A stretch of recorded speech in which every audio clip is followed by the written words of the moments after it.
저는 어제 이제 국회에서 벌어진 일 중에서 가장 놀라웠던 게 김용범 대통령실 정책실장이 그야말로 극대노를 했는데 우리 평론가님 어떻게 보셨습니까? 잘했습니다. 그렇지는 않고요. 아마 이번에 이제 관세 협정 때 굉장히 잘했잖아요. 저는 대한민국 공무원 중에 미국과 협상하면서 이렇게 성질도 내고 전략적으로 버티기도 하고 그런 분 처음 봤습니다. 굉장히 협상을 잘 하셨는데 그때 받은 스트레스를 국회에 와서 풀지 않았나 이런 생각이 드는데 아니 선출되지 않은 공직자는 국민의 대표 기관인 국회에 와서는 한없이 낮고 겸손한 자세로 임해야 된다는 것이 제 소신입니다. 그러니까 대통령이 부재 중인 가운데 국회 예산 질의차에 이제 참석을 한 상황이었고 국민의힘 김은혜 의원과 부동산 관련된 얘기를 하는 중에 본인의 딸이 거명되자 이렇게 화를 낸 거였는데 우리 장수환님은 좀 어떻게 평가하십니까? 꼴불견이었고 공직자로서 자격이 없는 사람이다라는 좀 생각이 들었어요. 보는 순간 그런 생각 드셨어요? 네. 말도 안 되는 일이 벌어졌죠. 그러니까 좀 뭐 정책과 관련해서 언성이 높아지면서 토론할 수는 있어요. 근데 갑자기 딸 얘기를 왜 하냐 그러면서 막 이제 앞으로 뛰어나갈 듯이 저러고 액션도 아주 상당히 과격하더라고요. 옆에서 오상호 수석이 막 말리는데도 네. 에이 가만히 비켜 막 이러고 김병기 운영위원장이 가만히 있으라고 하는데도 와 그 들은 척도 안 하고 이거는요 되게 교만하고 오만한 모습이에요. 저 사람이 대통령실에서 어떠한 모습으로 근무를 할지 그것도 딱 눈에 보이더라고요. 되게 이런 사람 위험해요. 전체가. 어쨌든 간에 김은혜 의원이 어떤 얘기를 하는 와중이었냐면은 딸의 그 서울 서초구에 있는 전세권 그 아파트 전세권 문제를 얘기하면서 이번 정부의 정책을 보니까 임대주택 예산은 늘리고 주택 구매나 전세자금 융자는 대폭 삭감한 것으로 보이는데 뭐 예를 들면 따님한테 임대주택에 살라고 이야기하고 싶으시냐 이렇게 나오니까 딸 얘기로 치환이 되니까 화를 낸 거거든요. 그렇죠. 사실 김은혜 의원 질문을 할 수 있습니다. 그런데 그걸 꼭 그 딸에 빗대서 할 필요는 없죠.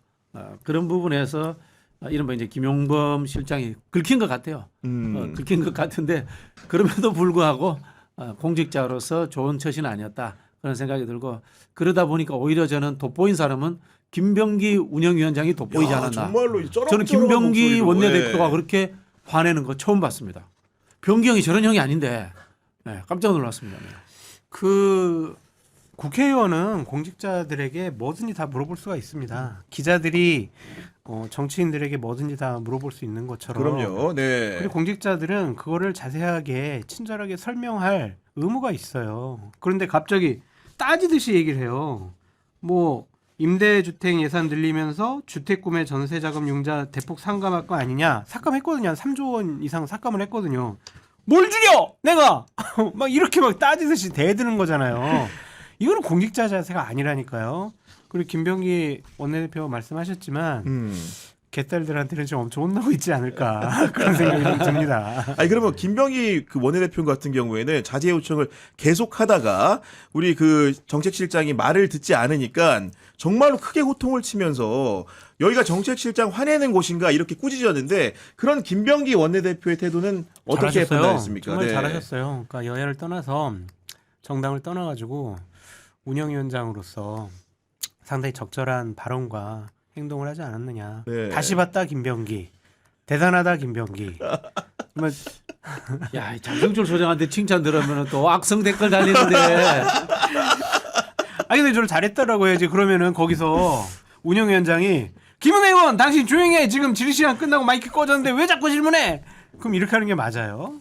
그래도 국회의원이잖아요. 네. 여야를 떠나서 국회의원이란 말입니다. 근데 국회의원한테 저런 식으로 막 몸짓해가면서 대들고 막 큰소리치고 막 따지듯이 하는 것은 공직자 자세 아니라는 거를 따끔하게 잘 질책하셨어요. 김병기 따봉. 국회의원은 여당이라고 해서 정부 관료를 두둔해서는 안 됩니다. 그게 윤석열 검찰총장이었습니다. 윤석열 검찰총장 두둔하다가 민주당 정부가 윤석열 정권이 탄생하는 밑바닥을 만들어준 겁니다. 그 한편으로 또 이제 그 생각나는 건 혹시 이런 그 두둔 아닌 두둔을 해봅니다. 김용범 실장은 김은혜 의원이 재산이 얼마인지를 알지 않았을까. 예를 들면은 지금 이제 국회에 신고한 재산이 지난해 기준이겠죠. 273억 원이다 보니까 저도 한편으로는 그분의 자녀로 태어났으면 주택 걱정은 왠지 안 해도 될 것 같다 이런 생각 들기는 했거든요. 네, 맞아요. 뭐 김은혜 의원 자녀들이야 이제 금수저 아니에요. 그러니까 뭐 전세자금 뭐 임대주택 예산 이런 거 다 필요 없는 사람이겠죠. 그래서 뭐 또 반대 진영에 있는 분들은 김은혜 네 재산이 얼만데 뭐 김용범한테 뭐 왜 그런 질문을 해? 김용범 재산이 얼만 줄 알아? 막 이렇게 하던데 그거를 떠나서 재산 유무를 떠나서 국회의원의 질문하는 것에 대해서 이런 식의 반박은 상당히 잘못됐다라고 볼 수밖에 없고 윤석열 정권 시절에 저희들 많이 비판을 했어요. 뭘 비판했냐면 윤석열이 장관들이나 대통령 비서실에 있는 사람들한테 국회 가서 싸워라! 맞서 싸워라! 제정신이 아니고요.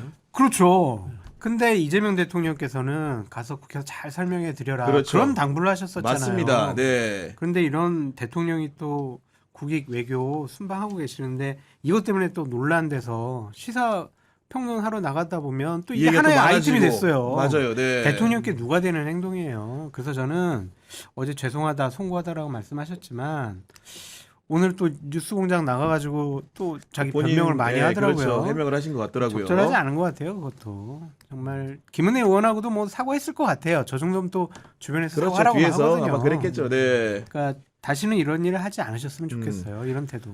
그냥 말씀하신 것처럼 김은혜 의원 재산을 평소에 외우고 있다가 그걸로 차라리 말을 또박또박 반격을 했더라면 사람들이 좌중에 있는 분들이나 그렇죠. 우리 국민들이 예. 봤을 예, 때 그게 좀 네. 낫지 않았을까 뭐 그런 생각도 듭니다만은 뭐 잘했어요. 뭐 그러기도 하는 거지 뭐 또 사과했으면 됐지 뭐.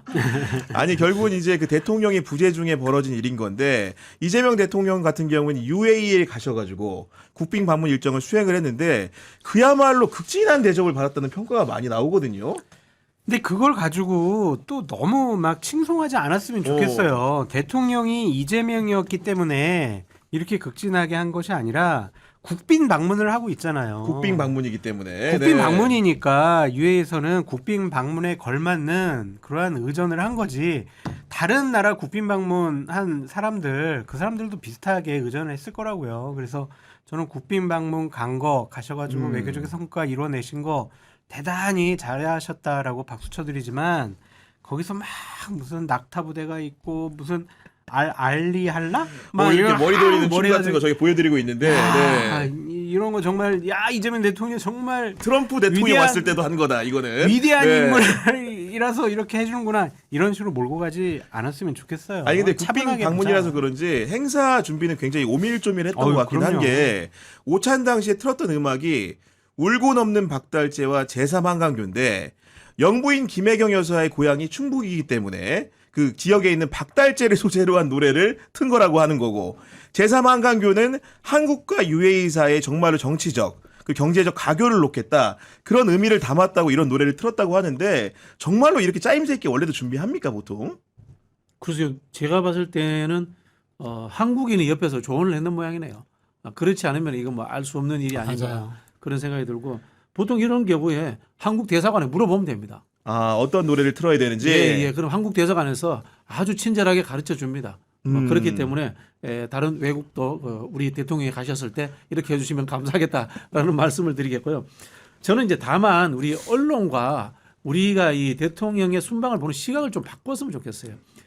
의전이라든가 또는 어떤 해프닝성, 가십성 이런 것들에 주목하던 시대는 지났습니다. 그럼요. 그거는 윤석열 시대의 일입니다. 그렇지. 윤석열이라는 사고뭉치 대통령이 전 세계를 다니면서 대한민국의 품격을 떨어뜨릴 때는 그걸로 평가했는데 지금 이건 당연한 거기 때문에 오히려 에너지 문제라든가 또 이 방산 문제라든가 또는 원전 문제라든가 이런 정책적인 문제로 접근했으면 좋겠다라는 말씀을 드리고 싶고요.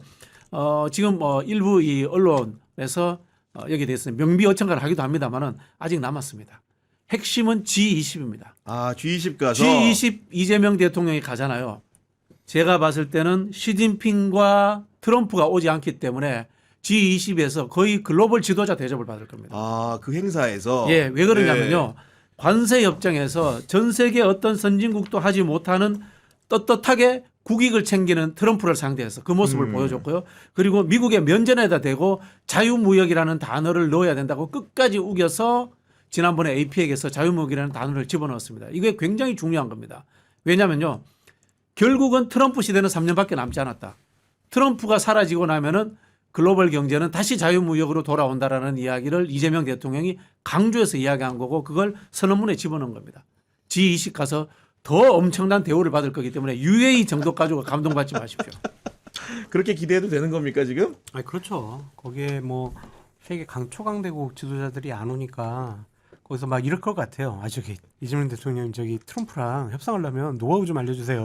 그렇네. 네? 네. 중간중간 어려운 고비들은 어떻게 넘겼어요? 이제 좀 알려주세요. 이런 것들을 많이 물어볼 수 있겠죠. 그래서 저는 뭐 저 이념이 좀 다르고 지지하는 정당이 좀 다른 상대방에 있는 사람이지만 대통령께서 밖에 나가서 이렇게 환대 받으시고 또 여러 가지 성과 이뤄내시고 또 투자 의향 뭐 MOU도 많이 체결하셨더라고요. 이런 성과 이뤄내셨으면 대한민국 국민으로서 당연히 응원하고 더 큰 성과 이뤄낼 수 있도록 저희들 응원해야죠.